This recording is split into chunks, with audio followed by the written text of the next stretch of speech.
Imagine this, you're walking to a strange comedy club. Not quite a club, not quite a cathedral, where every brick in the wall is built from beliefs you didn't even know you were carrying. And the laughter, the echoes of the walls. It's not just from the audience, it's from your own future self, watching you walk in. And the MC, that strange, eccentric, wise fool, he doesn't tell jokes about life. He unlocks them, because when you reframe a tragedy as timing, you realise every mistake is just a well-placed punchline in the setup of your evolution. Now notice what happens when you stop needing to understand and just listen. Because something curious begins.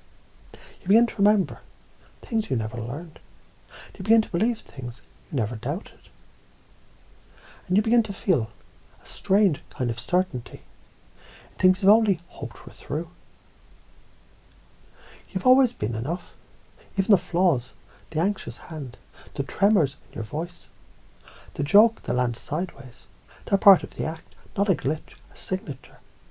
Because authenticity, it isn't something you perform, it's something you stop hiding. Isn't it funny how the moment you stop trying to be impressive, people start to be impressed? Let me tell you about this other guy. He once believed failure was real until he bombed so badly on stage he had to laugh. Not because it was funny, but because it was true. And that laugh, that was the first time he ever felt free. Because what if you stopped measuring your worth by applause and started measuring it by bravery? What if every awkward silence was just a space being made for the next big laugh to echo? Now you don't need to believe this now.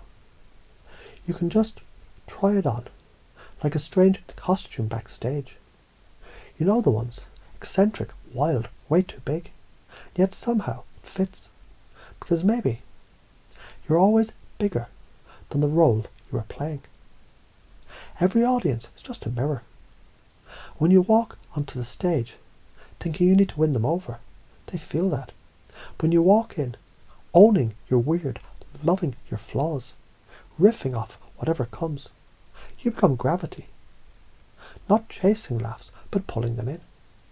So maybe you start to see the pattern. You're the outsider, but also the oracle, the weirdo, but also the wisdom, the chaos, but also the cure. What if absurdity is just another form of truth wearing a red nose? Now imagine, each time you tell a story, any story, a piece of you gets rewritten. Because it's not the events that change you, it's the meaning you give them. And meaning, that is your superpower. The stronger your frame, the funnier your truth. Because people don't respond to reality, they respond to belief. And now you're learning, without even knowing how.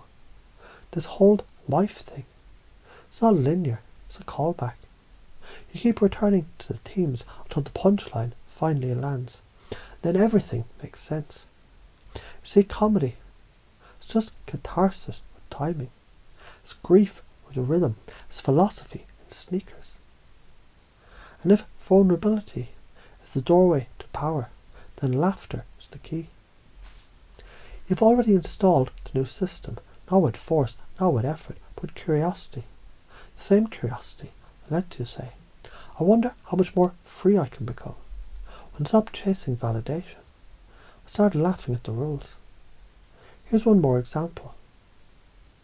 There once was a performer who forgot his lines, panicked, froze, looked out into the dark, and then he smiled, because he realised the silence was the script, the pause was the punchline, and that night he got the biggest laugh of his life. So what if everything that goes wrong is actually the moment the crowd leans in? What if your mistakes are the setup for the deepest resonance you'll ever create? What if vulnerability is not weakness, but the magnetism of truth? What if humour is not a distraction from reality, but the clearest, most honest way to look it in the eyes and wink? Now whether you know this yet or not, you've already begun to adopt these truths, these ideas, these patterns, as your operating system running silently in the background, reframing, rewriting, reshaping. And the more you let them run, the more the old scripts, the boring, the afraid, the filtered fade into static, because now the story you're telling is yours. And people will feel it, not because you're trying, because you've stopped hiding. Because this is the moment where comedy meets confidence, where vulnerability meets velocity, where you stop waiting for the spotlight and realize you're it.